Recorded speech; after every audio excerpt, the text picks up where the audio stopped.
It began with a single dossier. Not a rumor, not idle speculation. A thick file, its cover stamped with two chilling words, the future treaty. It was dropped onto a table in a darkened security room. It carried more weight than any weapon.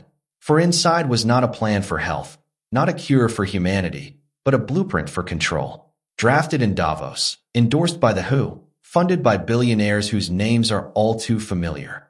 William Henry Bill Gates, George Soros, Klaus Martin Schwab. The file spoke of unity, of safety, of cooperation. But behind every clause, hidden in the fine print, was surrender. The surrender of nations, the surrender of sovereignty, the surrender of freedom itself. One document, one treaty, and a single, terrifying question. Will Burkina Faso, under the leadership of Ibrahim Traoré, awaken in time to see through the insidious schemes of the West, exemplified by the designs of Bill Gates, before the chains of servitude are locked upon the African continent? The story started on the morning of August 15th, inside the National Security Headquarters. The atmosphere was heavy, suffocating. On the giant screen appeared a scanned copy of the so-called Future Treaty, its trembling signature belonging to a former leader. Traoré's voice cut through the silence, cold and sharp. This is not just a piece of paper. They sold off Burkina Faso's sovereignty. They handed our future to Davos without a single bullet fired. That same afternoon, Ouagadougou shook. Security forces launched coordinated raids. The targets were clear. First was the former Minister of Health, Dr. Salif Nabi, praised abroad for his international cooperation. Next were the businessmen Mohamed Ureo and Isaka Traoré, identified as intermediaries for foreign funds. And finally, the retired General Boubacar Idrissa Zongo, a familiar face in Geneva. Inside General Zongo's safe, the proof emerged. An encrypted hard drive, hours of decryption, and then emails directly from Davos. One was read aloud in the operations room. By signing the Future Treaty, you will be guaranteed a seat on the regional board of directors. National interests may be sacrificed, but personal benefits will be secured. The room fell silent. Businessman Mohamed Ouedraogo was the first to break under interrogation. His voice trembled. They told us it was only a health treaty, but then they promised funding for our projects. They called it a cooperation reward. Traoré replied, his tone sharp. A reward? No, that is the price of betrayal. Investigators followed the money from Ouagadougou to Luxembourg to Switzerland and then back again, disguised as health aid. The finance minister clenched his jaw. This is not aid. This is laundering. A financial great reset. On the first day of the investigation, a classified WHO dossier, stamped classified. It spelled out the plan. By 2030, all nations bound to the Future Treaty would lose control of their health systems. All emergency powers would be centralized in Geneva. Non-compliant states would be punished through aid cuts, embargoes, isolation. Traoré slammed his fist on the table. This is not protection. This is not health. This is a death sentence for sovereignty. But behind Geneva's mask, other hands were pulling the strings. Western powers and global financial elites, backed by Bill Gates, had orchestrated the scheme. Global health was only the pretext. The real goal was to control resources, finances, and the future of Africa's nations. Day 2, 6:40 a.m., the 17th of August. Inside the National Security Chamber, the lights dimmed. Giant screens lit up. Each page appeared clearly, stamped with a chilling title, The Great Reset, 2030. An intelligence officer stood straight, his voice steady but shaking at the edges. Mr. President, this is not just a health treaty. It is a global redesign, written in Davos, disguised as humanitarian. In truth, it is a takeover. The documents revealed a plan for world control, centralized health power. The WHO placed above all national laws, beyond the control of governments. Biological data control, DNA and health records seized, stored in private centers. African children turned into vaccine test subjects. Global digital currency. Every payment tied to a digital health record, controlled by funds backed by Bill Gates. Digital governance rules set not by nations, but by Davos and the G7, reaching into the economy, environment, even education. During interrogation, the former health minister finally broke. They told us if Burkina Faso joined early, we would gain benefits. Free vaccines, aid, infrastructure. But hidden in the deal, our nation would be forced under who control. Traoré stayed silent for a long moment. Then his voice cut like steel. That is not a promise. That is a blood contract. On the map, red lines connected Davos, Geneva, Washington, Brussels. Each point marked with a fund, a foundation, a charity. Money flowing in endless circles. Aid as disguise, control as the goal. That evening, Traoré appeared on national television. No weapons behind him, no soldiers, only stacks of seized documents. The future treaty, the reset plan. He looked straight into the camera, his tone razor sharp. My people, today we have uncovered the truth.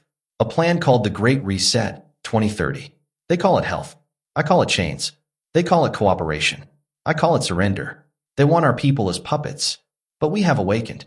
And when the people awaken, no empire can bind them. Across Ouagadougou, the city erupted. Crowds filled the streets. Some cried, others shouted. No Davos. No reset. Even as the chants thundered, a new report landed on Traoré's desk. Mr. President, this does not stop with Burkina Faso.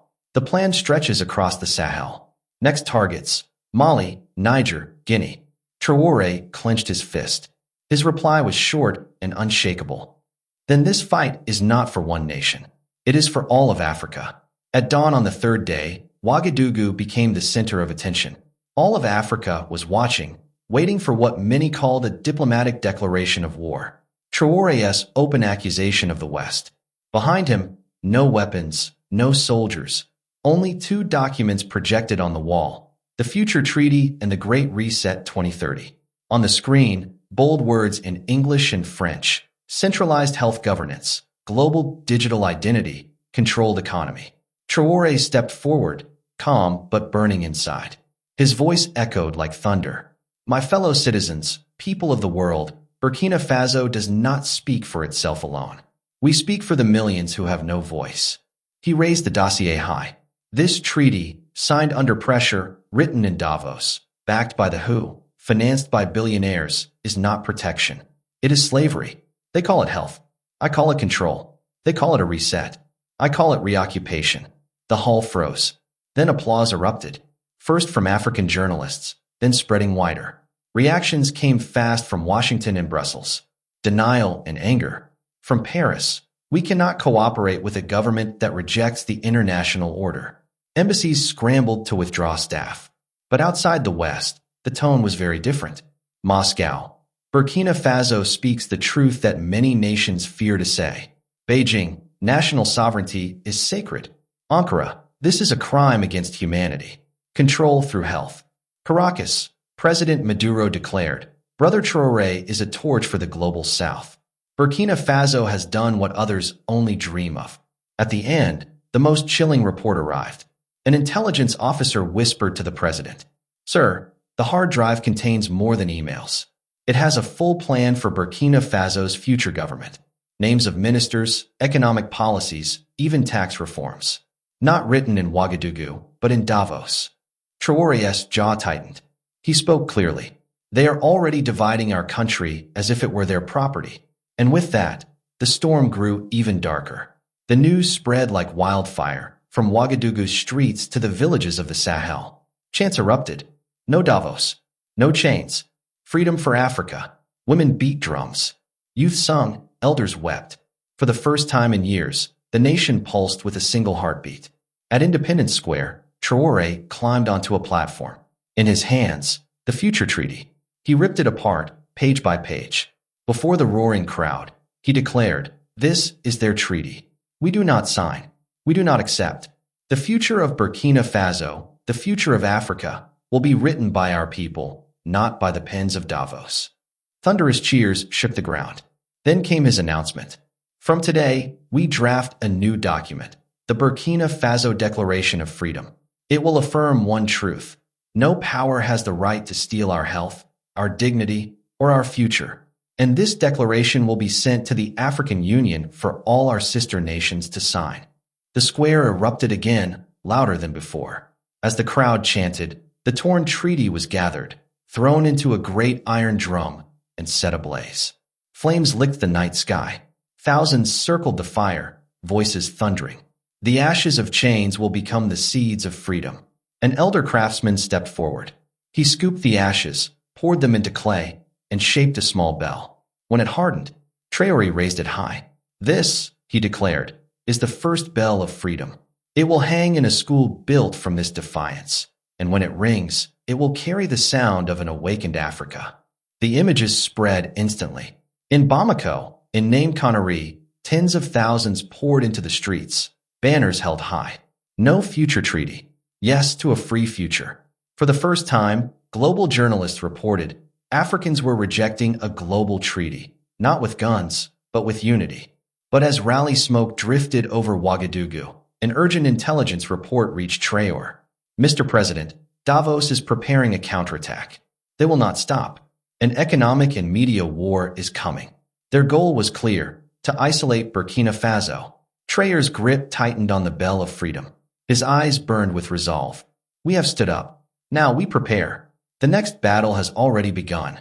Only 24 hours after the declaration of freedom, responses thundered from across the West. The G7. What Traore claims is nothing but falsehoods. Bill Gates. Traore is sowing division with fabricated arguments. Washington. Burkina Faso will face the consequences for its reckless defiance. Brussels. Severe economic sanctions are now on the table. Paris. We cannot cooperate with a nation that rejects the international order. The threats poured in like artillery, and soon the blockade began. At the central bank, transactions froze. SWIFT refused to process payments. In an emergency meeting, the finance minister's face was pale. Mr. President, they are strangling us. Health and education budgets are paralyzed. Traore sat in silence for a moment. Then he answered, calm but firm. We survived droughts. We survived war. We will not die from sanctions. Mobilize what we have. Call Africa's true friends. Meanwhile, the media war ignited.